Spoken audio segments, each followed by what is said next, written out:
Paalala, ang kabanatang ito ay naglalaman ng mga patunay ng pananampalatayang Crusaders of the Divine Church of Christ sa katotohanan.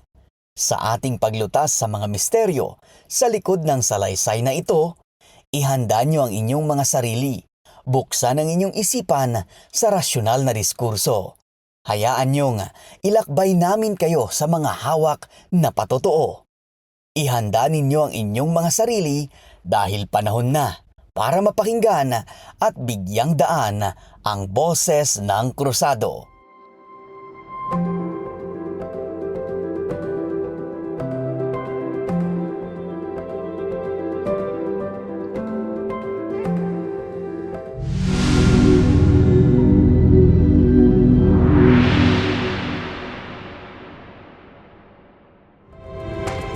Sa bawat himaymay ng mga kwento, nakukubli ang mga kababalaghan, kahiwagaan, misteryo at kaalaman ng bawat mananalaysay, gayon na rin ang mga tauhan nito. Dito, masusubok ang ating pangunawa at rasyonal na pag-iisip sa kung paano nga ba nangyayari ang ganitong uri ng kaganapan. Mga kaibigan, kapatid at mga tagapakinig, isang mapagpalang buhay po sa ating lahat. Ako si Valerie Garma, isang Novo Ecihanong tapat at tunay na krusado. Tunay na sumasampalataya at tunay na naniniwala. Ako ang magsisilbing kabalikat ninyo sa isa na namang kaabang-abang na paglalakbay sa kwento ng misteryo at hiwaga na nakakubli sa mga kaganapang nasubaybayan ng ating mga kapatiran sa pananampalatayang ito. Kalintulad sa mga nakaraang episode, sama-sama nating tatahakin ang landas patungo sa nakaraan, ating bubuklatin ang isang salaysay patungkol sa kapangyarihan at kababalaghang ipinamalas ni Ama RSM. Sa patuloy na paglaban natin para maipalaganap ang katotohanan, ating madalas na ginagawang batayan ang isang biblikal na pahayag mula sa aklat ng 1, Kabanata 4, Talata 48 na sumusuporta sa pagkadiyos ni Ama RSM. Kasama na rito ang mga hindi pangkaraniwang gawain at kababalaghang kaniyang ipinamalas na siyang nagbibigay diin sa pagiging totoo at pagkadalisay ng ating pananampalataya. Para sa ikalimang kabanata ng CDCC Podcast, ating bubuklatin ang isa sa mga mahiwagang kaganapan noong taong 1989 hanggang 2004. Maligayang pakikinig sa ating espasyo, ito ang Timek ti Krusado. Sa nakaraang episode, napasimulan na ang ating pagtuklas sa mga kababalaghang ipinamalas ni Ama RSM dito sa mundo.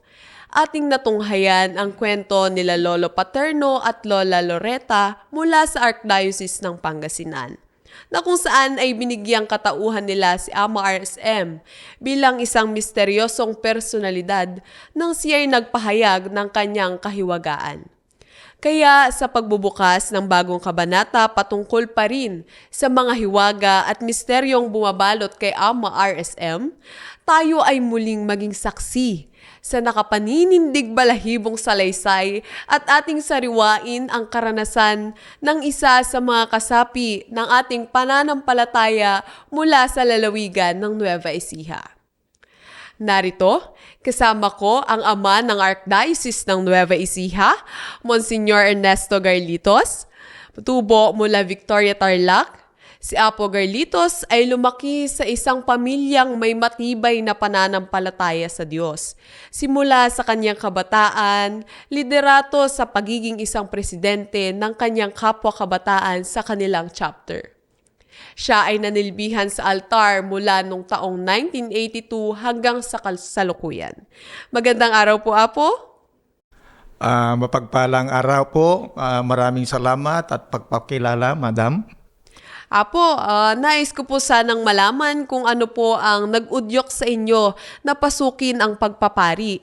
Paano po nito napagtibay ang inyong paniniwala at pananampalataya kay Ama RSM? Alam mo kasi, Madam, dahil sa nga ako ay active noon na kabataan, na-encourage ako na maging magseminaryo pero hindi ko kagad-agad tinanggap yun. Halos sa kalahating taon rin na pinag-isipan ko na tuloy na makapagdesisyon. Bagamat hindi ko ako pinalad na makakita ng kababalaghan ni Apo Lakay, hindi ako noon napigilan sa aking pagtitiwala na si Apo Lakay ay Diyos. Palagi kong kasama sa mga lektur at mga ebanghilyo, mga misyon na nagaganap sa panahon na yon. Kaya naengganyo ako na maging isang tapat na alagad ng ating simbahan. At bilang isang tumatayong ama naman po ng Archdiocese ng Nueva Ecija, Apo, kumusta naman po ang Archdiocese na kinaratnan nyo mula nung kayo ay dumating at naging destino roon? Sa maglilimang buwan na ako ngayon, sa April 8, ay nakakita na din ng progreso ang bawat chapter, gayon na rin ang bawat opisyalis. Malaki ang pinagbago ng ating mga kasamaan doon, lalong-lalo na sa usapin paninilbihan sa ating simbahan. Marami tayong mga kapatiran na muling nagbabalik loob sa ating pananampalataya. Andyan din ang pagsasaayos ng ating Mula sa Puso program. Higit na nakakita natin ang kaganda ng ating Archdiocese. Naway habang nagtatagal pa ako roon ay tuloy-tuloy lamang ang pagbabago at progreso dahil yaon ang bagay na yon ay ang magpapagalak sa ating mahal na Diyos Espiritu Santo, si Apo Monsignor Dr. Epinis Magliba. Kahit na gusto ko pang may bahagi ang aking istorya sa ating Archdiocese ngayon, ay mas nais na natin pang hindi na patagalin ito dahil excited na rin para sa kwentong itatampok natin sa araw na ito. Naway katulad ko na magsilbing gaway ang iyong kagalakan at kuryosidad sa ating paglalakbay sa hapong ito, ating tuklasin ang kagilagilalas na gawa at misteryo ni Apo Monsignor Dr. Epinis Magliba. Tama po, Apo. Walang bibitaw sapagkat tayo ay maglalakbay na pabalik sa taong 1989. Sa hapon na ito, kasama ang aming arsobispo, tayo ay magtatampok ng isang kwento na magdadala sa atin sa nakaraan. Isang kwentong ang pakay ay dagdagan pa ang ating pagkamangha at pag-alabin, ang ating paniniwala at pananampalataya sa kapangyarihan ni Ama RSM. Mga kapatid, sa pagkakataong ito, ay inilalahad ko na ang ating magiging kapanayam sa hapong ito, ang pangunahing saksi at may personal na karanasan sa kagilagilalas na gawa ni Ama RSM, Ginoong Nelson S. Lacambra. Si Ginoong Nelson S. Lacambra, 59 na taong gulang na tubong San Agustin Gimba, Nueva Ecija, siya ay may malalim na pananampalataya at naglilingkod bilang presidente ng Galvan Chapter mula Hunyo ng taong 2000 hanggang kasalukuyan. Magandang araw po, Apo Pres Lacambra. Maraming salamat, Madam. Isang mapagpalang araw, mga magulang at mga kapatid. Ako'y lubos na naggagalak sapagkat narito ako at magiging instrumento sa paghubog ng pananaw ng ating mga tagapakinig. Sa patungkol sa kapangyarihan ni Ama RSM, sa pagsimula, hayaan niyo ilarawan ko muna ang dati kong karakter. Noon ako ay hindi pa kasapi ng pananampalatayang krusado at bago ko pa masumpungan si Apo Monsignor Dr. Rufino S. Magliba, ako ay kilala bilang isang kabataan na walang patutunguhan o direksyon ang buhay sapagkat ako ay dating mabarkada at lasinggiro.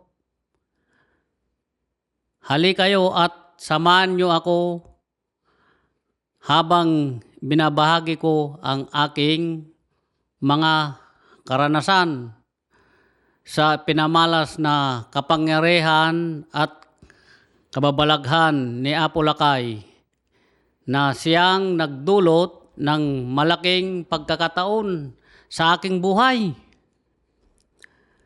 Taong 1989, nakapag-isip akong pumunta sa kapatid ko, si William, na nakatira sa Manila. Doon ay tinawag niya akong magsimba sa Bagong Baryo, chapter, Caloocan City. Habang pagawi sa simbahan, binilin niya akong magmano kila Apo Lakay, Apo Prinsesa at Apo Maning. Sa pagkakataong yon, bukod sa hindi ko kilala ang tatlong nabanggit, kung kaya't tinitignan ko lamang siya nang ako ay nagmano, nginitian niya ako.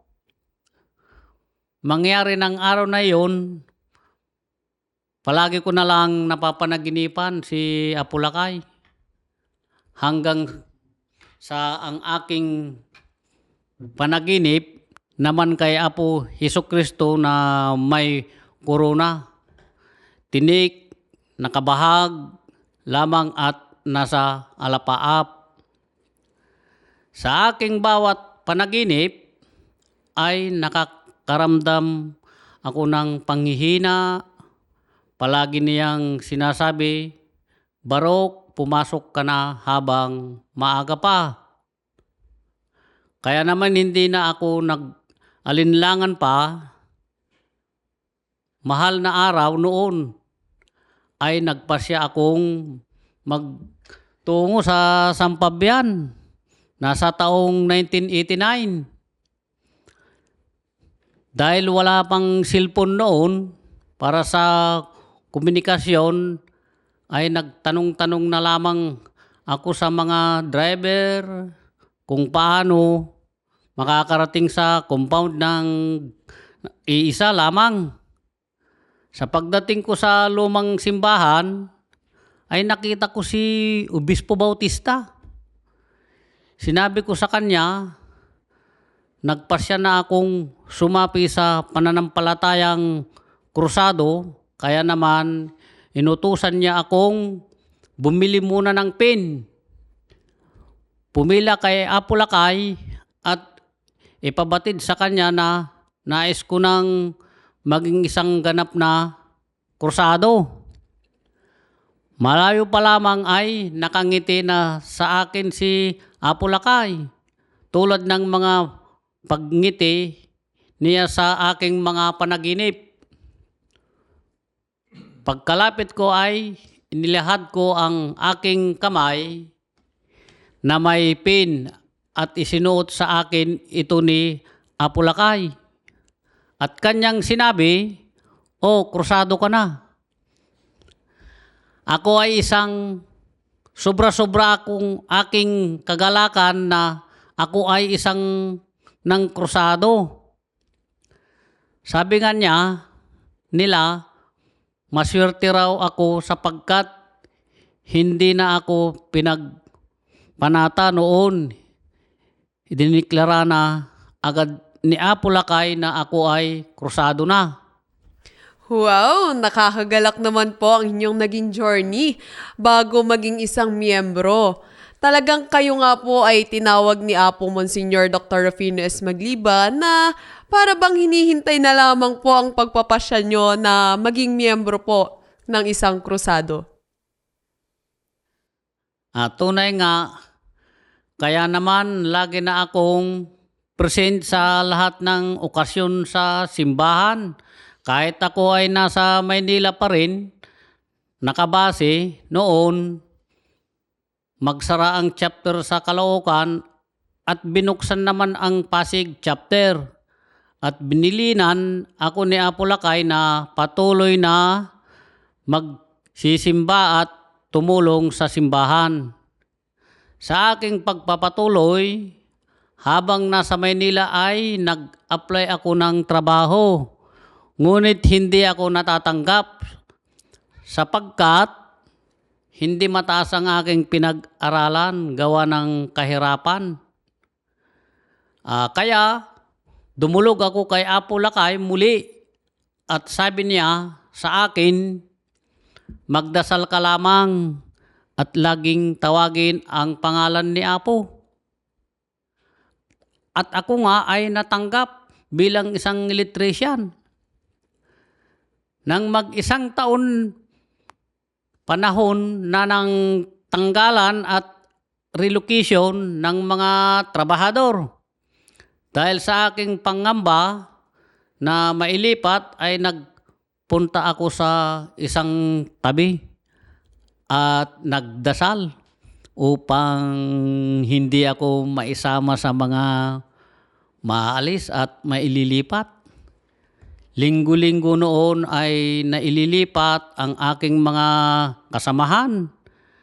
Kaya marami ang nagtataka at nagtatanong kung mayroon daw ba akong anting-anting. Ngunit ang aking sagot ay wala akong niyon. Ang meron ako ay Diyos.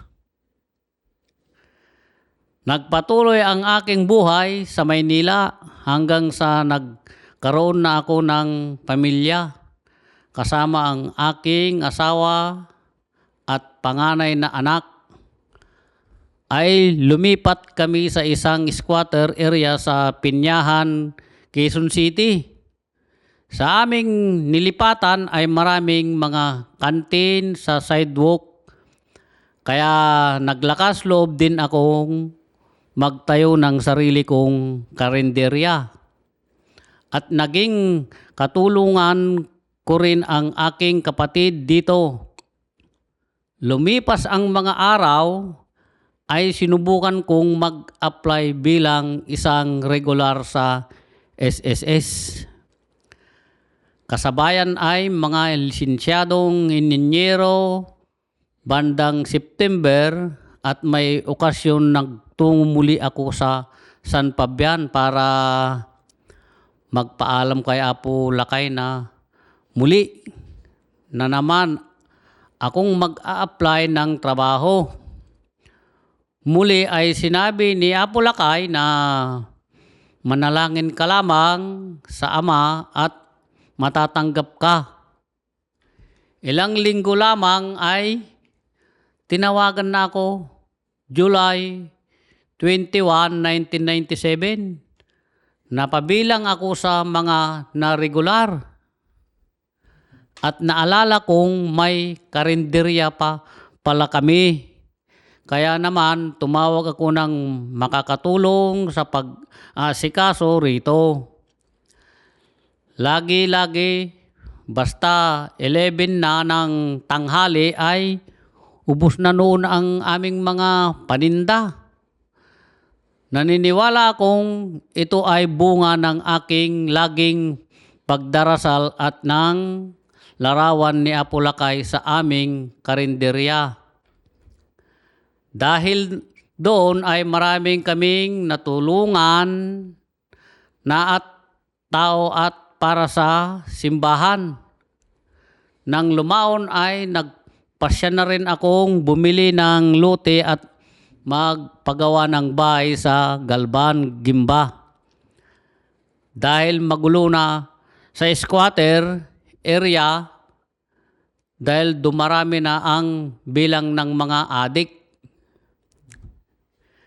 Dalawa na rin ang aming supling noon sa taong iyon. Habang kami ay nagpapasyang umalis na sa lugar na iyon, ay nagkaroon ng hindi inaasahan sunog sa area kung saan naroon ang aking pinapaupahang bahay. Pumasok ang sunog sa aming bahay mismo. Kaya dali-dali kaming naghakot at naglipat ng aming mga kagamitan. Sa mga panahong iyon ay nakita ko ang larawan ni Apo Lakay. Hindi ko ito kinuha. Bagkos ay dumalangin ako sa kanya na Ama, ikaw na po ang bahala sa aming bahay. At huwag sanang tuluyang matupok ng sunog. Hanggang sa lumabas yung isang naming border at sinabi na hindi raw nasunog ang bahay. Laking pasasalamat namin dahil doon pagdating ng hapon ay saka lamang naming naalala ang aming pangalawang anak na si Alaysa na iniwan pala ng aking misis sa aming kapitbahay. Nakita na lamang na namin ito na umiiyak sa isang tabi dahil sa gutom. Siya ay malapit sa larawan na Apulakay. Lahat din ng mga kagamitan namin na may picture ni Apulakay ay hindi nasira o nawala. Man lang. Kahit talamak na noon ang nakawan ng mga kagamitan ang kanyang larawan. Din ang nagsilbing gabay niyo noon.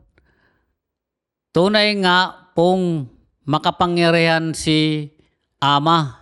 Sadya nga naman pong kamangha-mangha talaga ang kapangyarihan ng panalangin na tinuran sa inyo ni Apulakay. Oo. At hindi pa roon nagtatapos ang ipagpapatuloy. Sa taong 2000 ay nagsimula akong maglingkod bilang presidente ng Galban Chapter. Sa ikadalawamput-dalawa ng Marso noon, taong 2004 ay ipinanganak ang aking bunso na si Princess sa Bitas, Cabanatuan City. Noon siya ay may panganak, ay sinabi ng doktor na siya ay ilalagay sa incubator sapagkat siya ay nakakain ng dumi. Dahil wala naman kaming kakayahan na pinansyal, noon ay nais ko nang ilabas ang aking anak at idala na lamang kay Apulakay. Ako ay pumirma ng waiver at tumawag sa mayor noon ng Gimba para kumuha ng ambulansya upang gamitin sa pagpunta namin sa Sampabian. Pagdating namin doon ay nakita ko si Apo Prinsesa at sinabi ko ang aking sadya na ipapagamot ang aking bunso. Ngunit sa aking pagkataranta ay nakalimutan kong araw ng Biyernes at bawal nga pala ang maggamot si Apulakay. Nasikaso kami ni Apo Prinsesa at sinabing kinabukasan ay abangan na lang namin si Apulakay. Sa oras ng alas 6 ng umaga, nang makita namin si Apulakay, nilapitan namin siya at binanggit ko ang sinabi ng doktor at sabi niya ay pinipirahan lamang daw kami ng doktor. Pagkatapos ay hinawakan niya sa noo si Princess at sinabi, "Oh, magaling na, iuwi nyo na, may iliw lang kanyak, dayta anak mo." Sa panahong iyon ay may ambulansya pa noon sa Sentral Upis, kaya iyon ang naghatid sa amin pauwi ng Galban. Paglipas ng 3 araw ay saka ko binalikan ang aking misis sa ospital dahil hindi pa siya maaring ilabas noon gawa ng siya ay cesarean. Sa mahabang panahon mula noon, una kong makikilala si Ama Monsignor Dr. Pino Ismagliba, patuloy kong sinusunod at sinasabuhay ang kanyang mga aral at gabay sa bawat sandali. Ako ay nanatiling tapat sa paglilingkod sa simbahan at sa panalangin lamang sa Kanya. Ang kapangyarihan ng panalangin ay tunay ngang kakaiba at ito ang lagi niyang ipinamaalala sa akin. Sa ngayon, narito ako binahagi ang aking kwento bilang patunay at patutuo sa kahalagahan at bisa ng panalangin na pinamalas sa akin ng ating Ama. Tunay nga naman, ang buhay ay puno ng mga himala.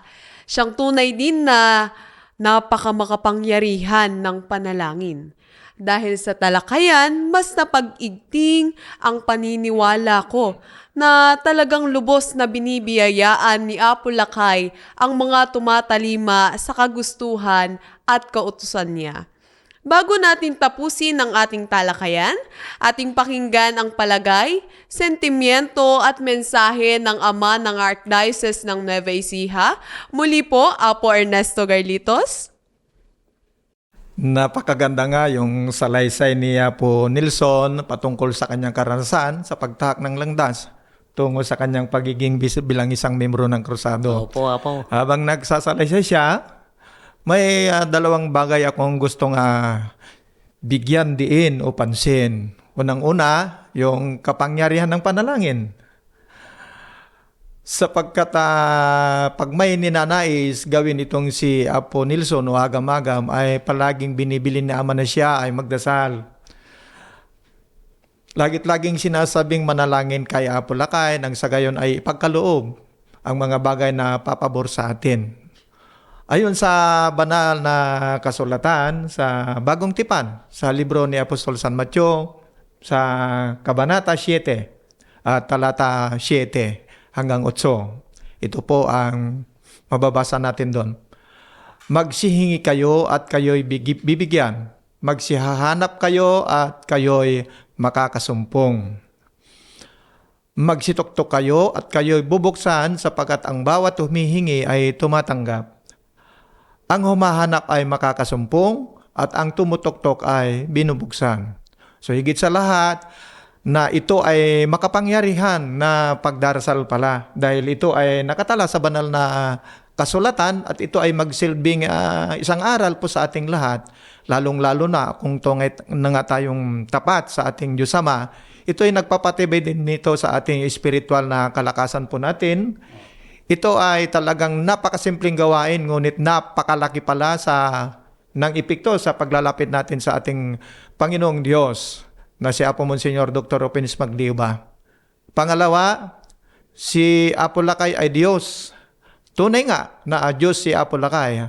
Dahil kung ating babasahin ang aklat ni Juan sa Bagong Tipan, sa Kabanata 4, talata 48, nasasaad dito na at sinabi nga sa kanila, kapag hindi kayo nakakita ng tanda at kapangyarihan, ay huwag kayong maniniwala sa anuman paraan. Magmula ng unang pagtapak ni Apo Nilson sa ating simbahan ay sunod-sunod na ang kahiwagahan at misteryong nagaganap sa kanyang buhay. Dahil nga rito, kasama natin siyang bilang isa sa mga nakapagtutuo ng kapangyarihan ni Apo Lakay sa kanyang karanasan. Mas napagtitibay ang ating paniniwala ngayon na si Apo Lakay nga ang ating Ama, Monsignor Dr. Openis Magliuba ay hindi ordinaryong tao, bagkus siya sa Diyos na sa panahon natin ngayon. Tama po, Apo. Kakaiba talaga ang nagtatag ng ating pananampalataya. Tunay na nasa atin ang katotohanan at tunay nga na Diyos si Ama Monsignor Dr. Rufino S. Magliuba. Sa June ay magmamarka ang 24 na taong paninilbihan ni Apo Nelson sa Galvan Chapter bilang presidente nito. Siya rin ang tumayong Officer in Charge, Archdiocesan President, simula noong 17 ng Marso ng taong kasalukuyan. Sa pamamagitan ng kanyang mga tungkulin at pananagutan, ipinamamalas niya ang kanyang dedikasyon sa paglilingkod, pagtulong sa kapwa at pagdalima sa mga bilin ng ating Ama RSM. Okay, sarap paglingkuran ng katotohanan. Bilang isang kabataang tapat na naglilingkod sa ating pananampalataya, ako ay talagang ma-inspire. Mas nabuhayan ako ng loob na ipagpatuloy ang paninilbihan kay Ama RSM at gayon na rin sa ating pananampalatayang Crusaders of the Divine Church of Christ. Naway katulad ko, ang bawat tagapakinig natin ay mas napag-igting din ang kanilang passion at dedikasyon sa ating pananampalataya. Sa ating pagtatapos, huwag nating kalilimutan na hindi matatawaran ang kahalagahan ng pagtitiwala at pananampalataya sa panahon ng mga pagsubok at pagpapala sa ating buhay. Sa pamamagitan ng ating pananampalataya kay Amo RSM at sa patuloy nating paglilingkod sa Kanya, naway patuloy tayong gabayan at pagpalain sa ating mga gawain at gayon na rin sa ating buhay. Patuloy nating dalhin ang liwanag ng pag-asa at pagmamahal na ipinamalas ni Ama RSM sa ating mga puso. Salamat sa inyong pakikinig at pagiging bahagi ng ating pagtuklas sa kagila-gilalas na kapangyarihan na ipinamalas at ipinakita ni Apo Lakay sa isa nating kasamahan sa pananampalataya. Hanggang sa muli nating pagkikita, ako si Valerie A. Garma at ito ang CDCC Podcast, Timek Ti Cruzado.